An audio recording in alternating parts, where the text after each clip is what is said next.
దేవునికి మహిమ కలుగును గాక. అందరికీ ప్రైజ్ లాడండి. త్రియేక దేవుని నామంలో మీ అందరికీ నా యొక్క హృదయపూర్వక శుభం తెలియజేస్తున్నాను. ప్రతి ఒక్కరము దేవుని యొక్క మహాకృపలో అనుదినము ఆనందిస్తున్నాము. ఆయన యొక్క కృపకు మనం పాత్రమవుతున్నాము. అనుదినము మా దిక్కుండేటువంటి చోటు ఏమైనా ఉందంటే మనకు కావని చోటు ఆయన యొక్క కృపని మనం అర్థం చేసుకునేటువంటి కృపనిచ్చి ఆయన మీద ఆధారపడేటువంటి జ్ఞానం దేవుడు మనకి ఇచ్చినందుకు దేవాది దేవునికి మహిమ ఘనత ప్రభావములు కలుగును గాక. చూడండి, ఉదయకాలం వాక్యాన్ని ధ్యానించుకున్నాము. మీరు కామెంట్స్ చేయట్లేదు. మీరు కామెంట్స్ చేసినప్పుడు మీకు గొప్ప ఆనందాన్ని పొందుకుంటాము. దేవుడు మీకు చేసినటువంటి మేళని మీరు తెలియచేయండి. అదే 105వ కీర్తనలో దేవుడు చేసిన మేళన్ని మనం జ్ఞప్తికి తెచ్చుకుంటూ జనములలో ఆయన గురించి మనం తెలియచేయాలా, ఆయన గురించి మనం సంభాషణ చేయాలా. ఇది చేసినప్పుడు మనకు శక్తి పొందుకుంటాము, ఇతరులకు కూడా మనము ఆ శక్తిలో నడిపిస్తాము. అది దేవుల్లో ఉండేటువంటి మజా. కాబట్టి మనం పాజిటివ్ మైండ్ కలిగి ఉన్నాం. ఎల్లప్పుడూ మనము పాజిటివ్ తో మనము జీవిద్దాము. మన దేవుడు పాజిటివ్ కే కానీ నెగిటివ్ కానే కాదు. కాబట్టి దేవుని యందు మనం నిజముగా నమ్మిక ఉంచున్నాం. కాబట్టి అనుదినం ఆయన కృపకు మనం పాత్రలు అవుతున్నాము. కాబట్టి మనము అనుదినం ఆయన సన్నిధానంలో నడపబడుతున్నాము. మనం అందరం కూడుకోగలుగుతున్నాము. ఇందుని బట్టి దేవునికి మహిమ కలుగును గాక. చూడండి, ఈ దినము సామెతల గ్రంథము 6వ అధ్యాయంలో 20 నుంచి 24 వచనాలు కొన్ని మాటలు మనం ధ్యానించుకున్నాము. అక్కడ ఒక తండ్రి యొక్క ఆజ్ఞను మనం గైకొనాలట. తల్లి యొక్క ఉపదేశాన్ని మనం పొందుకోవాలట. అంటే తల్లి తండ్రుల యొక్క మాట, అంటే వాళ్ళు ఏం చెప్తున్నారు అనేది పిల్లలుగా ఉండేటువంటి మనము వినాల. మన పిల్లలకు కూడా మనము నేర్పించాల. మన తల్లిదండ్రుల మాట మనం వింటే మన పిల్లలు కూడా మన మాట వినే విధంగా దేవుడు చేస్తాడు. కాబట్టి తండ్రి యొక్క ఆజ్ఞకు మనం లోబడాల. అంటే తండ్రి ఏం చెప్తారు, అక్కడికి వెళ్ళొద్దంటే వెళ్ళకూడదు, అది చేయకూడదంటే చేయకూడదు. తండ్రి మనకు నడిపించేటువంటి మార్గము, ఆయన చూపించేటువంటి ప్రేమ, ఆయన చెప్పినటువంటి ఆజ్ఞ అంటే కమెంట్ చేస్తున్నాడు. నువ్వు పోకూడదు, నువ్వు చేయకూడదు, నువ్వు చదవాలి మన యొక్క తండ్రి చెప్పినప్పుడు ఆ మాటకి మనం లోబడినప్పుడు మనం గొప్పగా ఆశీర్వదించబడతాము. అదే తల్లి ఉపదేశం. ఆమె చెప్తుంది, ఇదిగో నాయనా మీరు ఇలా ఉండాలా, ఇలా చేయకూడదు, ఇదిగో ఇలా పోతే మనకు ఇలాంటి ఇబ్బంది కలుగుతుంది అని మన తల్లి హితబోధ చేసినప్పుడు, ఆ ఉపదేశం చేసినప్పుడు మనం దాన్ని ఏం చేయాలంటే ఖచ్చితంగా అంగీకరించాలా. చూడండి, లోకంలో చాలా మంచి తల్లిదండ్రులు ఉన్నారు. అదే సమయంలో చెడ్డ తల్లిదండ్రులు కూడా ఉంటున్నారు. చెడ్డ తల్లిదండ్రులు ఏం చేస్తారంటే వాళ్ళకు కలిగిన చెడ్డనే నేర్పిస్తారు. నేర్పించకపోయినా వాళ్ళు నడిచేటువంటి విధానం అలా ఉంటుంది. కాబట్టి తప్పకుండా పిల్లలు అలాగే నడవక తప్ప. అదే మంచి తల్లిదండ్రులు అయితే వాళ్ళకు కలిగినటువంటి మంచిని పిల్లలకు ప్రబోధిస్తారు. పిల్లలు ఖచ్చితంగా మంచి మార్గంలో ఉంటారు. అయితే చిన్నప్పటి నుంచి వాళ్ళు పెద్దవారు అయ్యే వరకు కోడి తన పిల్లల చుట్టూ ఎట్లా పెట్టుకొని కోడి తిరుగుతూ ఉంటుందో అలాగే మన పిల్లల మీద మనము ఎల్లప్పుడూ దృష్టి ఉంచాల. కాబట్టి అలా దృష్టి ఉంచితేనే మనం మంచి ఫలాలు మనము పొందుకుంటాం. బిడ్డలు లోకంలోకి వెళ్తారు. లోకంలో రకరకాలైనటువంటి మనుషులు ఉంటున్నారు, రకరకాలైనటువంటి ఆలోచన ఉండేటువంటి వాళ్ళు ఉంటారు. కాబట్టి ఎప్పుడు కూడా డేగ కన్నును మనం కలిగి మన పిల్లలకు మీద మనం యొక్క దృష్టి ఉంచాలా. ఇంకా మనం ఏదేదో చేయాల్సిన అవసరం లేదు. ఎంతో మంది చాలా కష్టపడుతుంటారు. మా బిడ్డల కొరకు మేము కష్టపడుతున్నాం, అక్కడ మేము ఇంత ఆస్తిని సమకూర్చాం, బ్యాంకులో బ్యాలెన్స్ పెట్టాం, ఇవన్నీ మంచివే, బిడ్డల కొరకు మనం చేయాలా. కానీ ముందు బిడ్డలు మార్గం తప్పిపోకుండా, అంటే సత్య మార్గం తప్పిపోకుండా వాళ్ళు ముందు డైరెక్ట్ గా దేవుని మార్గంలో నడిచే విధంగా ముందు వాడిని మనం నడిపించినప్పుడు, మనం ఒకవేళ మనకు శక్తి లేక మనం ఒకవేళ వాళ్ళ కొరకు ఆస్తులు సమకూర్చకపోయినా వాళ్ళని రైట్ వేలో మనం నడిపించినప్పుడు మన దేవుడు, నీతి కలిగిన దేవుడు మన పిల్లల్ని ఆస్వాదించి మనము పిల్లలను రైట్ వేలో నడిపించినందుకు మనల్ని బట్టి మన దేవుడు మన బిడ్డని సమృద్ధిగా దీవిస్తాడు. ఇది దేవుడి యొక్క మహాకృపాశక్తి. కాబట్టి మనము కొంతమంది తల్లిదండ్రులు అయితే ఏం చేస్తారంటే పిల్లల్ని విడిచిపెట్టేస్తారు, ఎవరికో వారికి అప్పచెప్పేస్తారు. వాళ్ళు ఎప్పుడు 24 గంటలు కష్టపడుతూ అంటే పోటీ పడుతుంటారు. బంధువులతో, రక్త సంబంధికులతో, ఇరుగు పొరుగుతో, అందరితో మేము చాలా హైగా ఉండాలా, మా బిడ్డలు హైగా ఉండాలని. అలా ఎంతో మంది మన యొక్క జీవితాల్లో మనం చూస్తూనే ఉంటాం. కానీ అదే రాంగ్ చేసే పని. మనం చేసే రాంగ్ ఏంటంటే డబ్బులు సంపాదించే దానికంటే కూడా ముందు పిల్లల్ని రైట్ వేలో నడిపించుకోవాలా, పిల్లల్ని అదుపులో ఉంచుకోవాలా, పిల్లల్ని సరైన మార్గంలో గైడ్లైన్స్ లో మనం నడిపించాలా. మన పిల్లలు మనం మంచిని చూస్తారు, మన నీతిని చూస్తారు. వాళ్ళ క్రమముగా ఎదిగినప్పుడు, మనం చెప్పినప్పుడు మనల్ని ఎదిరించకుండా ఉండాలంటే మనం దేవునికి లోబడాలా.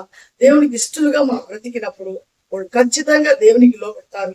వాళ్ళు పెద్దవారైనప్పుడు ఈ యొక్క చెడు మార్గంలోనికి పోకుండా మన దేవుడు వాళ్ళు సరైన మార్గంలోనికి నడిపిస్తాడు. కాబట్టి తల్లిదండ్రుల యొక్క మాట తప్పకుండా పిల్లలు వినాలా. వినే విధంగా మనము నడుచుకోవాలి వాళ్ళ ఎదుట. అంతేగాని వాళ్ళకి నీతులు చెప్పే వరంగా ఉండి మన ఇష్టానుసారంగా మనం లోకంలో జీవిస్తే వినరు. చిన్న పిల్లలే మనల్ని గమనిస్తుంటారు. పెద్దవాళ్ళు అయితే కొంత వచ్చిన తర్వాత ఎదిరించరు, కొంతమంది అయితే ఎదిరించేస్తారు.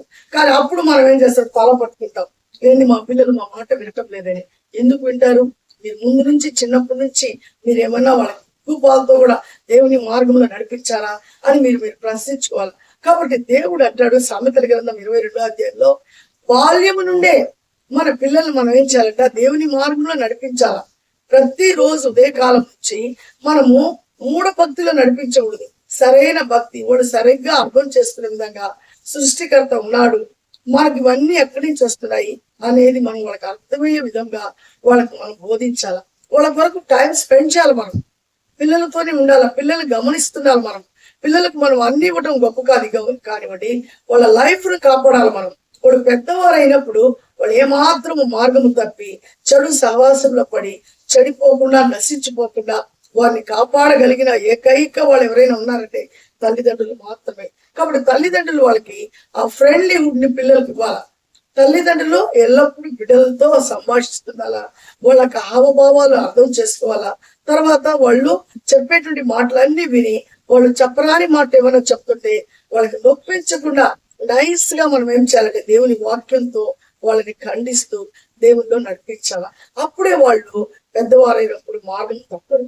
కాబట్టి తల్లి ఉపదేశాన్ని ఖచ్చితంగా కుమారుడు కానివ్వండి, కుమార్తె కానివ్వండి వినాల్సిందే.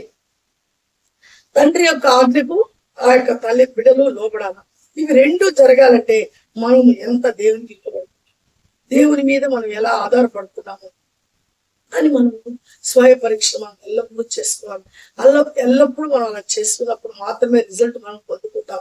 అంతేకానివ్వండి, మనల్ని ఎవరైనా మనల్ని ప్రశ్న వేసినప్పుడు వాళ్ళ ప్రశ్నకు మనం సరైన ఆన్సర్ ఇవ్వకపోతే మన యొక్క అహం వాళ్ళకి అడ్డొచ్చి ఎదుర్కొనే వారంగా మనం కప్పుకునే వారంగా ఉండకూడదు.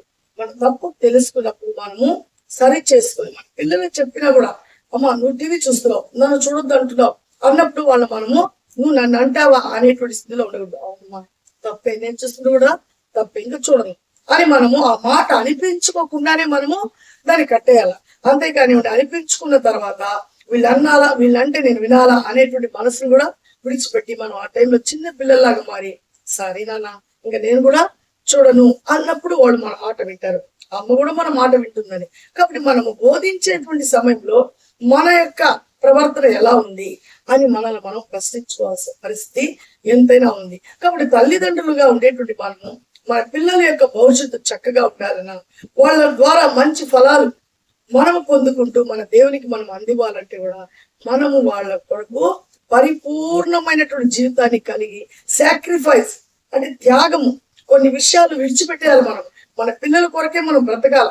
ఎందుకు? దేవుడికి ఇష్టమైనటువంటి కార్యం ఏంటంటే మనము దేవునికి ఇచ్చేటువంటి బహుమానాలు ఏవైనా ఉన్నాయంటే మనం వేలాది పొట్టేళ్ల కాదు, వేలాది విస్తారమైనటువంటి తైలం కాదు, ఆయనకి కావాల్సింది మన నదులంతా విస్తారమైనటువంటి ఆ యొక్క గొప్ప గొప్ప అత్తర్ లాంటి ఆ గొప్ప విషయాలు ఏంటి కావు. ఆయనకి కావాల్సింది ఏంటంటే పరిపూర్ణమైనటువంటి విశ్వాసంతో దేవునికి లోబడి దేవుని నామాన్ని మహిమపరిచేటువంటి పిల్లలు కావాలని నేను కోరుకుంటున్నాడు. ఆ పిల్లలు ఎవరి ద్వారా రావాలా? మన ద్వారా దేవుడు ఇచ్చాడు. వాళ్ళని మనము దేవుని కొరకు పెంచాలా, దేవుని మార్గంలో వాళ్ళని నడిపించాలా. వాళ్ళు పెద్దవారైనప్పుడు మార్గం తప్పరు. శోధన వచ్చి శోధించిన వాళ్ళకు దేవుని వాక్యం ఎలా ఉపయోగపడుతుందంటే ఒక వెలుగులాగా వాళ్ళ జీవితాల్లో వాళ్ళ మార్గంలో వెలుగులాగా ఉండి వాళ్ళకు వచ్చేటువంటి ఆ చీకటి మార్గాన్ని తప్పించి ఆ వెలుగులో దేవుని యొక్క వాక్యం వాళ్ళని నడిపిస్తుంది. కాబట్టి వాళ్ళ చిన్నప్పటి నుంచే ఆ యొక్క దేవుని వాక్యం వంట పట్టే విధంగా తల్లిదండ్రులుగా మనం దాని కొరకు కష్టపడాలి. అదే ఆయన అన్నాడు, నా నీతిని నా రాజ్యాన్ని మీరు వెతకండి అని అంటున్నాడు. కారణం ఏంటంటే మీరు బంగారాన్ని వెతకండి, మీరు వజ్రాలు వెతకండి, ఇదిగో పెద్ద పెద్ద బ్యాంకు బ్యాలెన్స్ల కోసం, మీరు డబ్బుల కోసం వెతకండి అనటం లేదు ఆయన. నా నీతిని, నా రాజ్యాన్ని మీరు వెతకండి, అప్పుడు మీకేం కావాలో ఆ పరలోకమందు నా తండ్రికి అన్నీ తెలుసు, అవన్నీ మిమ్మల్ని వెంబడిస్తాయంటున్నాడు. అంటే మనము కష్టపడి పనిచేవాడు జీతమునికి పాత్రుడు. దేని కష్టము? దేవుని కొరకు పరివర్తమైనటువంటి జీవితాన్ని కలిగి దేవుని కొరకే జీవించాలా అనేటువంటి నిర్ణయం కలిగినప్పుడు నువ్వు ఇంకా తప్పు చేయవు, నువ్వు పాపము చేయవు. కాబట్టి నీకు వచ్చు రాబడి కొంచెమైనా నువ్వు రేపు ఆశీర్వదించబడేటువంటి విధానం ఎలా ఉంటుందంటే, నువ్వు గన రైట్ వేలో ఉంటూ నీ పిల్లల్ని రైట్ వేలో నడిపిస్తే వాళ్ళు దీవించబడేటువంటి విధానము అసలు ఊహకు అందదు. అప్పుడు నీకు తెలియకుండానే నువ్వు నీ బిడ్డలు పెద్ద ధనవంతులు అయిపోతారు. అప్పుడు దేవుని నామానికి మహిమ ఘనత ప్రభావము కలుగుతుంది. కాబట్టి మనం దేవుని మీద ఆధారపడదాము, దేవునికి ఇష్టలుగా మనం బ్రతుకుతాము. మన ఉపదేశం, తల్లి ఉపదేశం వినే విధంగా పిల్లల్ని మార్చుకున్నాము, తండ్రి ఆజ్ఞకు లోబడే విధంగా బిడ్డల్ని మార్చుకున్నాము. వాళ్ళ ఎదుట మన జీవితాలు ఆ యొక్క మంచి క్లీన్, అంటే తెరిచిన పుస్తకం వలె లాగా ఉండాలి. కానీ మా నాన్న ఇలాంటి, మా అమ్మ ఇలాంటిది అని చెప్పుకునే విధంగా మన పిల్లలు ఉండకుండా, మన పిల్లలు మనల్ని చూసినప్పుడు తల ఎత్తుకునే విధంగా వాళ్ళు జీవితాలు ఉండే విధంగా ఉండాలని ప్రార్థిద్దాము. అట్టి గొప్ప దేవుడు మనకు అనుగ్రహించును గాక. ఆమేన్. మహాగరుడ, జీవం కలిగిన దేవ, జీవాధిపతి నీ స్తోత్రం నాయన. ఈ దినం నాయన సామెతల గ్రంథం 6వ అధ్యాయం 20వ వచనంలో నాయన, ఇదిగో మీ యొక్క తండ్రి ఆజ్ఞకు లోబడుడి, తల్లి ఉపదేశాన్ని అంగీకరించుడని నేను చెప్తున్నారయ్యా. అవునయ్యా, మేము తల్లిదండ్రులుగా ఉండేటువంటి మేము నాయన, మా పిల్లలు మా యొక్క ఉపదేశము, మా ఆజ్ఞకు నాయన వాళ్ళు లోబడాలంటే ముందు నాయన మీకు మేము లోబడాలా, మేము విధేయత కలిగి ఉండాలా, మా తల్లిదండ్రులకు మేము లోబడి ఉండాలా, తర్వాత మా పిల్లలు నాయన మాకు లోబడే విధంగా మీరు చేస్తానని మీకు మాట ఇచ్చినారయ్యా. మీరు మాట ఇచ్చి వెనక్కి తీసుకునే దేవుడు కాదు నాయన, మేమైతే నమ్ముతున్నాం నాయన. ఈ రోజు ఎంతో మంది తల్లిదండ్రులు అయితే ప్రభా పిల్లలు మాట వినటం లేదని, పిల్లల కొరకు ఎంతో ఖర్చు పెట్టామని, పిల్లల కొరకు ఎంతో దాచిపెట్టామని, కానీ వాళ్ళు మార్గం తప్పిపోయారని ఏడ్చేటువంటి తల్లిదండ్రులు ఎంతో మంది ఉంటున్నారు. చిన్న వయసులోనే డ్రగ్స్ అలవాటు పడిపోయిన బిడ్డలు ఉంటున్నారు. చిన్న వయసులోనే చెడ్డ పనులు ప్రభా, అశీలమైనటువంటి పనులు చేస్తూ ఆయా తండ్రి ప్రభా, ఆయా అది వినేదానికి, ఆయా చూసేదానికి అసహ్యమైనటువంటి జీవితాలు కలిగినటువంటి బిడ్డలు ఈ లోకంలో చూస్తున్నావయ్యా. అలాంటి నాయన బిడ్డలుగా నాయన మా పిల్లలు ఉండకుండా దేవానికి లోబడాలంటే ఆశ మాలో ఉంటే మీకు మేము లోబడే వారంగా, మీ మాట వినేవారంగా, మా తల్లిదండ్రుల మాటను మేము విని మా తల్లిదండ్రులు ప్రభా నిర్లక్ష్యం చేసే వారంగా ఉండకుండా మా తల్లిదండ్రుల యొక్క మాటను లక్ష్యం చేసే వారంగా ఉండటం మాకు నేర్పించమని ఈ ఉదయకాలం బ్రతిమాలుకుంటున్నాం. ఇదిగో తండ్రి, వీడియో చూస్తున్నటువంటి బిడ్డలు జ్ఞాపకం చేసుకుని ఎవరి మనస్సు మీ మీద ఆనుకొని ఉందో వారిని పూర్ణ శాంతి గలవానిగా చేయండి. ప్రతి కుటుంబాన్ని దర్శించండి.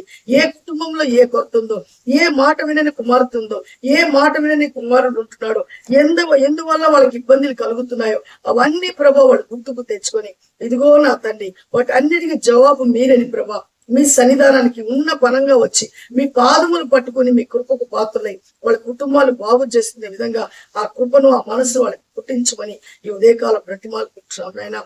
ఇదిగో తండ్రి, ప్రతి ఒక్కరికి నాయన ఈ మాటలు ప్రయోజనకరంగా, నీ మాటలు ప్రభా, మా మాటలు కాదు నాయన, ఈ జీవపు మాటలు ఎవరైతే విశ్వసిస్తారో, ఎవరైతే నమ్మిక ఉంచుతారో, ఎవరైతే నీ యందు భయభక్తులు కలిగి యథార్థంగా జీవిస్తారో వాళ్ళకు మేలు కలుగునని మీరు చెప్తున్నారయ్యా.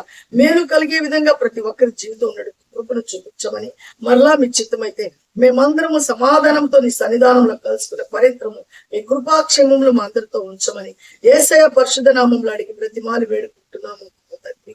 ఆమేన్, ఆమేన్. అందరికీ ప్రైజ్ లాంటి దేవుడు మనకు తోడే ఉంటుంది గాక. కాబట్టి తండ్రి యొక్క ఆజ్ఞకు లోబడదాము, తల్లి యొక్క ఉపదేశాన్ని అంగీకరించి ఆయనకు మహిమాత్మకరంగా జీవిద్దాము. షేర్ చేయండి, లైక్ చేయండి, సబ్స్క్రైబ్ చేయండి, కామెంట్స్ చేయండి. అనేకులకు మన యొక్క దేవుని యొక్క రాజ్యం కట్టుట కొరకు ఛానల్ గురించి తెలియచేయండి. మనం అందరం పురిగొల్పబడదాము, దేవుని కొరకు జీవిద్దాము. ఇట్లా కృప దేవుడు అనుగ్రహించుగాక. ఆమేన్. షాలోమ్.